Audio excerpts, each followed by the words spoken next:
I've fitted over 10,000 hearing aids, and here are 5 things that I would never do during a fitting. Number 1, never skip real ear measurements. Real ear measurements are the gold standard in terms of hearing aid fittings.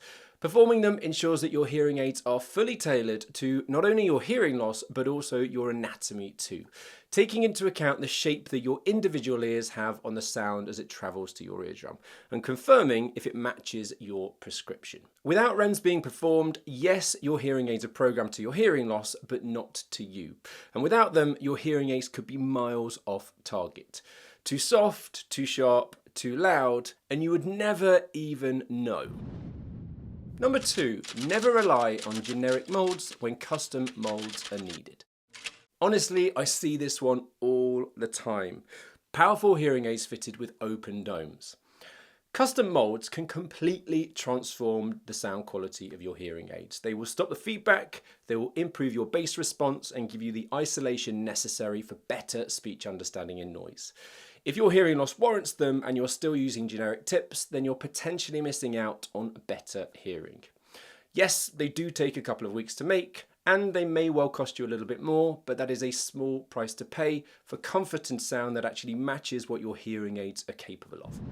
Number 3, never underestimate the importance of the correct wire length. So, even if REMS has been performed and the correct tip has been selected, if the hearing aid isn't sitting properly in your ear canal, the whole fitting can completely fall apart. Too long a wire and the microphones will tilt away from the person you're talking to, too short and the hearing aid will pull, tug and eventually work its way out of your ear. If you get that wire length wrong, your directionality can also suffer, your clarity can drop, and you'll probably end up shoving it back in your ear all day long. So a proper fitting should look as good as it sounds. Number 4, never skip patient-specific fine-tuning.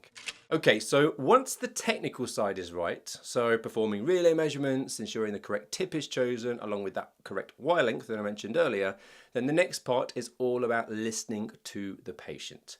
A proper fitting means listening to your feedback and then finding a level of sound which you're comfortable with. And that's an individual thing for every hearing aid user. If you're new to hearing aids, then a more gentle approach may be appropriate. If you've worn hearing aids before, then it may be possible to be a bit more adventurous in terms of the sound. Hearing aids are all about personalisation, and I believe personally in taking things slowly. So a gentle approach is the better approach at the beginning of any new hearing aid fitting. Number 5, never leave without booking a follow-up. In my opinion, and bearing in mind this is all just how I work, you should never leave the clinic after being fitted with a brand new set of hearing aids without a follow-up appointment being booked.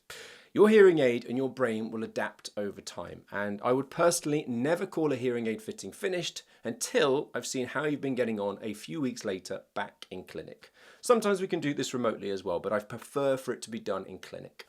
Modern hearing aids will track everything from hours worn to environments that you've been wearing them in and even the noise levels that you've been exposed to. And that data will tell me whether you're thriving or struggling, and we can adjust the settings accordingly. And take into account those real world measurements and experiences when we're adjusting the hearing aids so that they're set up not just based on your hearing test results, but also your lifestyle too. The truth is, every successful hearing aid fitting is built on fine-tuning over time, not just that initial setup.